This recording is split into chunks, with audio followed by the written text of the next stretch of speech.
Olá a todos, sejam muito bem-vindos ao Bom Dia Espírito Santo. E eu quero, antes de iniciar, contar uma breve experiência que eu tive ali na igreja com o nosso amado pastor Paulo. Foi na época que eu estava fazendo a parte elétrica. Então, um certo dia eu escutei o pastor Paulo cantando um hino muito tocante, muito bonito. E eu desci e falei, pastor Paulo, mas que hino bonito, a letra é muito maravilhosa, que hino que é esse? Ele disse, irmão Wilson, é o Divino Companheiro. Então, todas as vezes que eu chegava ali pela manhã para trabalhar, eu falava para o pastor Paulo, o irmão poderia cantar aí o Divino Companheiro? E ele dizia, claro, irmão Wilson. Então, com aquela alegria, aquela marca característica dele, então ele cantava com muita motivação, muita alegria. E eu ficava então ali durante o dia pensando naquela letra e assoviando, né, a melodia. Então, quero começar o Bom Dia Espírito Santo cantando o Divino Companheiro. E justamente a mensagem tem a ver com o nosso amado pastor Paulo. Eu orei a Deus e pedi para Deus me orientar então numa mensagem. E o tema é Pastor Paulo, um amado pastor. Então vamos começar.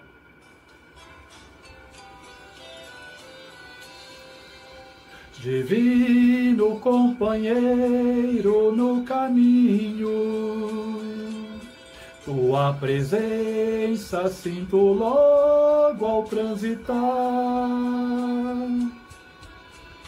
Vi, já dissipaste toda sombra, já tenho luz, a luz bendita do amor. Fica, Senhor, já se faz tarde, tens meu coração para pousar. Faz em mim morada permanente.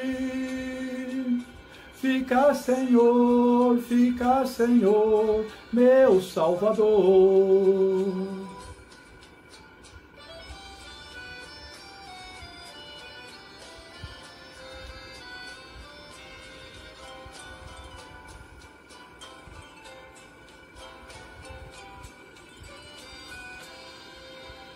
A sombra da noite se aproxima e nela o tentador vai chegar. Não me deixe só no caminho. Já ajuda-me até chegar. Fica, Senhor, já se faz tarde. Tens meu coração para pousar. Faz em mim morada permanente. Fica, Senhor, meu Salvador. Fica, Senhor, já se faz tarde. Tens meu coração para pousar. Faz em mim morada permanente. Fica, Senhor, meu Salvador. Então está aí, Divino Companheiro no caminho. Então, irei iniciar com uma oração. Então, vamos lá. Nosso Deus querido, Deus amado, nós agora pedimos uma orientação através do Teu Santo Espírito, para que nós possamos, assim, ó Pai, derivar o máximo possível da Tua Palavra, e assim, ó Pai, alimentar a alma, matar a nossa sede, e fazer com que, assim, nós tenhamos muito mais força e energia para continuarmos, ó Pai, te servindo, em vista desse mundo que coloca tantos obstáculos na nossa vida, para impedir que nós avancemos, para impedir, enfim, ó Pai, que nós cresçamos, para fazer com que nós desistamos e retrocedamos. Pai amado, Pai bondoso, nós queremos agradecer ao Senhor, porque até aqui o Senhor tem nos ajudado, e nós sabemos, Pai, que se nós continuarmos derivando ali energia através da Tua Palavra, a Bíblia, através das reuniões, através dos louvores, nós iremos continuar tendo energia, Pai, e motivação para continuar te servindo e crescendo assim na graça. Pedimos, Pai, que nos ajude e nos use, ó Pai, para poder trazer também o conhecimento para outras pessoas, que nós possamos, ó Pai, através da Tua ajuda, tocar os corações e fazer com que pessoas, ó Pai, venham se converter ao Senhor e te servir com todo o coração. Nós te agradecemos, Pai, por sermos filhos amados do Senhor, nós te agradecemos pela esperança do reino, pela esperança que nós temos de herdar ali todas as bem-aventuranças, ó Pai, que o Senhor promete para todos aqueles que continuarem firmes até o fim. Abençoe, Pai, que esta palavra possa chegar nos lares e que possa realmente produzir frutos para o Teu reino. Que, Pai, por favor, que tudo que eu vier falar aqui, que seja a honra e glória para o Senhor e não para mim mesmo. Eu peço ao Senhor que perdoe nosso pecado, nossas faltas e nossos erros, e tudo que pedimos e lhe agradecemos, ó Pai, é em nome do Senhor Jesus Cristo. Amém. Bom, então a passagem que eu quero ler aqui tem a ver com o que nós acabamos de cantar, está em Lucas, capítulo 24, versículos do 13 ao 21. Lucas 24, do versículos 13 ao 21, que diz assim: E eis que no mesmo dia, ou seja, no dia da ressurreição de Cristo, no domingo, iam dois deles para uma aldeia que distava de Jerusalém 60 estádios, cujo nome era Emaús. E iam falando entre si de tudo aquilo que havia sucedido. E aconteceu que, indo eles falando entre si e fazendo perguntas um ao outro, o mesmo Jesus se aproximou e ia com eles. Mas os olhos deles estavam como que fechados, para que não o conhecessem. E ele lhes disse: Que palavras são essas que, caminhando, trocais entre vós, e por que estáis tristes? E respondendo um cujo nome era Cleopas, disse-lhes: És tu só peregrino em Jerusalém, e não sabes as coisas que nela têm sucedido nesses dias? E ele lhes perguntou: Quais? E ele lhe disseram: Aqui dizem respeito a Jesus Nazareno, que foi homem profeta, poderoso em obras e palavras diante de Deus e de todo o povo, e como os principais sacerdotes e os nossos príncipes o entregaram à condenação de morte e o crucificaram. E olha só, e nós esperávamos que fosse ele o que remisse Israel, mas agora sobre tudo isso, e já é o terceiro dia desde que essas coisas aconteceram. Então veja que nós notamos aqui que aqueles dois discípulos, eles estavam muito tristes, muito pesarosos, enlutados. Por quê? Porque eles estavam baseando todas as suas esperanças em Jesus Cristo. Eles viram Jesus Cristo fazer muitas obras poderosas, curar mortos, alimentar multidões, acalmar tempestades. Mas, no entanto, agora Jesus Cristo estava morto. E com isso morreu também a sua esperança, a esperança daqueles homens. Porque no versículo 21 diz: E nós esperávamos. Então, se eles falaram esperávamos, então significa que eles já estavam sem esperança. A esperança deles morreu juntamente com Jesus Cristo. E aqueles homens, então, caminhando para Emaús, tristes, frustrados, desapontados, eles também aguardavam que, chegando lá em Emaús, eles seriam motivos de zombaria. Porque aquelas pessoas iam dizer: tá vendo, vocês abandonou tudo aí, perderam tempo aí, talvez 3 anos, acompanhando esse homem, e no entanto ele morreu e agora vocês estão aí, tristes, desapontados. Então eles esperavam, de certa forma, uma zombaria. Porque nós vimos que aquele homem que estava pregado junto a Jesus, o criminoso, ele zombou de Jesus. Agora você não fez, não aconteceu, você não ressuscitou pessoas, e agora não consegue salvar a ti mesmo. Então veja que aqueles homens também poderiam aguardar, de certa forma, muita zombaria por parte dos seus familiares, companheiros, conterrâneos e assim por diante. Então aqueles homens estavam realmente pesarosos, tristes, desapontados, mas no entanto nós vemos que ali Jesus Cristo se aproxima deles, e nós vemos que os olhos daqueles homens, Jesus propositalmente fez com que os olhos deles ficassem fechados, para que não reconhecessem que ele era o Messias, porque se acontecesse isso, eles iam ficar tão impactados em ver Jesus, que eles iam perder o melhor. O que era o melhor? Era a palavra. Jesus queria que eles entendessem a palavra.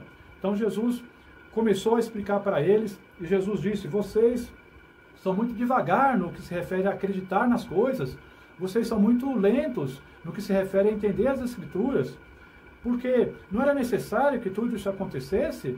Então Jesus começou lá do princípio, lá do Velho Testamento, como a gente costuma dizer, e começou a explicar para aqueles homens que era necessário que isso acontecesse, que Cristo morresse. Então, à medida que Jesus foi falando com aqueles homens, nós vemos que depois eles falaram: nossa, nosso coração queimava dentro de nós, pegava fogo, porque aquela palavra realmente fez com que nós abríssemos o entendimento e passamos a ter mais conhecimento a respeito de Cristo Jesus. Então, quando Jesus ali se revela para eles, que eles passam realmente a reconhecer que era Jesus, eles já tinham sido alimentados com a palavra, que era o mais primordial. E aí, quando nós vemos, quando eles reconhecem Jesus, eles voltam lá para Jerusalém e se reúnem ali, já encontram os outros discípulos reunidos, e ali há uma grande alegria, porque agora o próprio Jesus Cristo aparece entre eles, e ali começa a explicar que mais ainda que era necessário que tudo aquilo acontecesse. Ou seja, Jesus reforça aquilo que ele já havia ensinado para aqueles dois na estrada, que era necessário que acontecesse aquilo tudo. Então Jesus traz mais ali um reforço, dizendo que era realmente tudo aquilo tinha que acontecer, porque do contrário a obra não avançaria. Então, aquela tristeza dos discípulos, ela deu lugar à alegria. Aquele luto deu lugar à vida. Aqueles corações lutados passaram a se encher de vida, de esperança, e eles então voltaram e se uniram com os outros e continuaram então aquilo que Jesus havia iniciado. O próprio Jesus Cristo disse que quando ele morresse, os discípulos fariam obras ainda até maiores. E o Jesus ainda falou, se o grão de trigo tem que morrer, se ele não morrer não vai dar fruto. Então é necessário que o grão de trigo morra para que dê mais frutos. Então o que aconteceu agora recentemente na nossa igreja com o pastor Paulo, mostra justamente isso. A nossa igreja ela está agora tendo um ímpeto, um crescimento, ela está tendo um movimento de melhorias e tudo mais, justamente depois que o pastor Paulo veio a falecer. Mas talvez alguém diz assim, mas espera aí, quer dizer que por que não fez isso antes? Por que não fez isso enquanto o pastor Paulo estava em vida? Mas veja, segundo aqui o padrão bíblico, é necessário então que essas coisas aconteçam para que outras maiores possam acontecer. Nós vemos, por exemplo, que aconteceu isso também com Moisés. Moisés, durante 40 anos, ele guiou aquele povo no deserto. Moisés, ele suportou as mais duras provas, porque aquele povo era um povo difícil de liderar, um povo de, como diz, dura serviço. Mas, no entanto, nós vemos que quem entrou na Terra Prometida foi Josué e aquele povo, e um povo que nasceu ali no deserto. Então, veja, Moisés, ele mesmo não entrou na Terra Prometida. Talvez os povos que entrou, talvez até mesmo Josué ou outras pessoas lá, dissessem assim, poxa vida, como nós gostaríamos que Moisés estivesse aqui conosco, usufruindo da terra que emana leite e mel, que ele visse o tamanho dessa terra, como que ela realmente, ela tem rios que cortam ela, que tudo aqui que nós plantamos nasce. Como nós gostaríamos que Moisés estivesse aqui conosco, mas Moisés não está, ele andou 40 anos com o povo, liderou durante 40 anos o povo, e o próprio Moisés não está aqui conosco. Mas aquelas pessoas esqueceram que Deus tinha algo muito melhor para Moisés, que era lá no reino dos céus. Então, o que acontece, justamente isso também está ocorrendo em nosso meio. O pastor Paulo, ele faleceu, mas ele deixou um legado, ele deixou para nós aquela motivação, aquela alegria, aquela delícia, como ele muitas vezes dizia, como é uma delícia servir a Cristo, como é delicioso estar na igreja junto com os amados irmãos.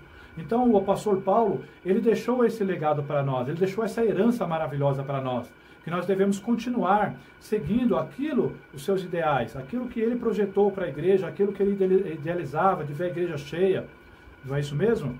Então nós vemos que quando Jesus morre, né, os discípulos então pegam a obra, aquilo que Jesus iniciou, e começa realmente a trazer um grande crescimento para a obra do reino de Deus. Nós vemos que numa pregação do apóstolo Pedro, mais de 3.000 almas se converteram a Jesus Cristo.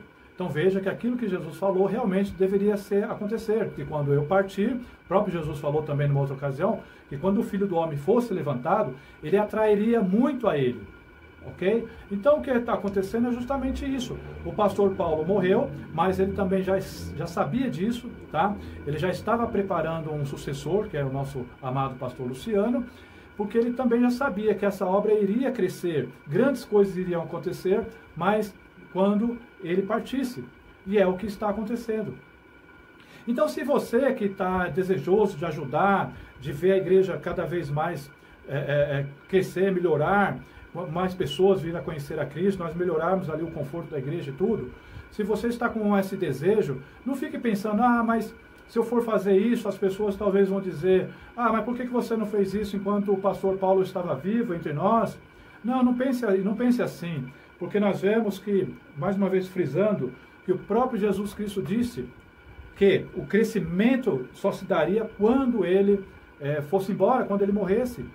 Jesus Cristo de maneira nenhuma ficou triste, dizendo assim, poxa, agora os discípulos se animaram, eles entenderam, agora eles estão fazendo, acontecendo, pregando e tal, por que eles não fizeram isso enquanto eu estava vivo? Por que eles não fizeram, não me deram menos dor de cabeça enquanto eu estava vivo? Mas não, muitas das vezes eles abandonavam, muitas vezes eles desanimavam, muitas vezes eles não compareciam às reuniões e tudo mais. Não, nós não vemos Jesus falando isso. E também nós jamais ouviríamos o pastor Paulo, se ele pudesse estar conosco falando isso, olha, agora que eu morri, vocês estão fazendo, estão acontecendo e tal. Não, o pastor Paulo, ele conhecia as Escrituras e sabia que era necessário que alguém tem que partir para que a obra cresça. E é assim que funciona. O pastor Paulo ele nos preparou, tá, para que nós realmente continuássemos com esse crescimento e que nós vamos continuar sim. Não é?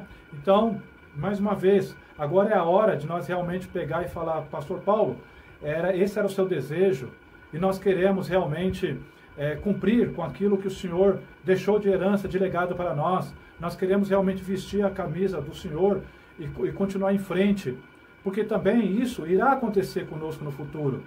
Porque as crianças que estão hoje na igreja, estão crescendo, eles que vão ser os futuros líderes. São eles que irão assumir os nossos lugares. E muitas das coisas que nós queremos fazer, talvez quem irá fazer são essas crianças, quando eles se tornarem adultas. Talvez, aí eles vão dizer, olha, o pastor Luciano deixou um legado, a irmã Mércia deixou também lá um legado, vamos continuar, a irmã Roseli e tantos outros, né, que nós vemos aí, que realmente se empenham e estão empenhados. Então você que está triste, você que está enlutado e está aí meio que sem esperança, aí Jesus Cristo diz, não é? Oh, tem que se entender as Escrituras, é necessário que essas coisas realmente aconteçam, porque senão as coisas não acontecem, não vão para frente. Então Jesus Cristo também está dizendo isso. Não sejamos vagarosos nos entendimentos, em tudo aquilo que as Escrituras estão dizendo. Nós temos que ser rápido no ouvir, rápido em entender as Escrituras. E assim, o que vai acontecer? Assim como aqueles discípulos, que teve os seus corações ali aquecidos pela palavra de Deus, então nós vamos ter motivação de falar assim, puxa vida, é isso mesmo, as coisas têm que ser assim. Um tem que passar o bastão para o outro, um tem que passar o legado para o outro. Por quê? Porque o nosso amado pastor Paulo, ele construiu a sua história. Ele escreveu a sua história com a caneta que Deus deu para ele, com o lápis que Deus deu para ele. E ele escreveu uma história linda, bonita, que nós estamos contando. E nós queremos continuar contando essas histórias que o pastor Paulo escreveu, as suas experiências, o seu exemplo. Então nós devemos fazer exatamente isso, deixar um bom nome escrito. A Bíblia vai dizer que um bom nome vale mais do que qualquer outra coisa, porque é isso que nós vamos levar. Quando nós morremos, o que fica é o nome. As pessoas vão dizer, olha, fulano, ele era muito bom, ou então fulano, nossa, ele era terrível, não era uma pessoa, ainda bem que já foi. Então o que fica é o nome. E o nome que o pastor Paulo deixou, o nosso amado pastor Paulo deixou, foi um nome realmente bonito. É um nome que nós falamos constantemente. O amado pastor Paulo falava isso, ele tinha um desejo daquilo. Só um momentinho. Sendo assim, se você se sente caminhando rumo a Emaús, simbolicamente falando, triste, pesaroso, desapontado, frustrado, desesperançoso, agora é hora de fazer meia volta e voltar para Jerusalém. Voltar a atenção, o foco para Jerusalém espiritual, a Jerusalém celestial. Porque vai ser lá que vai ser a nossa morada eterna. Onde não terá mais morte, não terá mais pranto, não terá mais tristeza, nem dor, nada disso. Só alegrias. Então, se você está triste, se você aconteceu alguma coisa que te fez decepcionar, que fez você fazer com que você começasse a caminhar para Emaús, ao contrário do que deveria ser, caminhar rumo a Jerusalém, agora é a hora de dar realmente essa meia volta, essa guinada, e fazer diferente. vir como estar mesmo. Porque na igreja, quando nós nos reunimos na igreja, é dita a palavra, e a palavra vai abrindo nossos entendimentos, e nós vamos vendo que Deus trabalha assim mesmo. Essa é a maneira de Deus trabalhar. Um tem que partir para que a obra continue. Um tem que, infelizmente, morrer, é o jeito de Deus para que a obra cresça. Assim aconteceu com Jesus, com Moisés e muitos outros, sendo repetitivo, mas batendo na tecla para ficar bem firme, assim como Jesus, ele frisou, porque nós vemos que quando Jesus abriu as Escrituras para os dois discípulos de Emaús, assim quando eles os dois se encontraram com aqueles outros discípulos, Jesus apareceu novamente ali no meio deles, e novamente Jesus mostrou que era necessário que acontecesse tudo aquilo. Então Jesus Cristo repetia várias vezes para que ficasse bem gravado na mente. Então agora é essa hora de nós pegarmos e fazermos isso também. Ir para a igreja do jeito que estamos mesmo. Nós não podemos pensar ou tentar colocar as coisas em ordens inversas, porque não vai funcionar. O próprio Jesus sempre falou, busque primeiro o reino e as outras coisas vos serão acrescentadas. Mas muitas vezes nós buscamos as outras coisas. Às vezes nós buscamos primeiro ficarmos felizes novamente. Às vezes nós buscamos resolver essas questões que estão nos deixando abatidos, sem esperança. E Jesus não quer isso. Jesus fala, não, busca o reino primeiro. Venha primeiro, coloca o reino primeiro e essas outras coisas vão ser resolvidas. A tristeza vai dar lugar para a alegria. A desesperança vai dar lugar para a esperança. A falta de motivação vai dar lugar ao poder. Então é isso que nós devemos fazer, sempre colocar o reino em primeiro lugar e todas as outras coisas vão ser acrescentadas. Essas outras coisas têm a ver com tudo. Todas as outras engloba tudo, coisas físicas, bens materiais, saúde emocional, enfim, tudo, emoções, as tristezas, tudo isso está englobado em buscar primeiro o reino de Deus e essas outras coisas serão resolvidas, tá bom? Então eu quero agradecer, então, o meu primeiro Bom Dia Espírito Santo aí sendo gravado, e naturalmente ao nervosismo, e eu conto então com a compreensão de cada um de vocês, ok? À medida que o tempo vai passando, teria outras oportunidades, se assim Deus permitir, então nós iremos cada vez mais ficar mais práticos e trazendo aí melhorias cada vez mais, ok? Muito obrigado.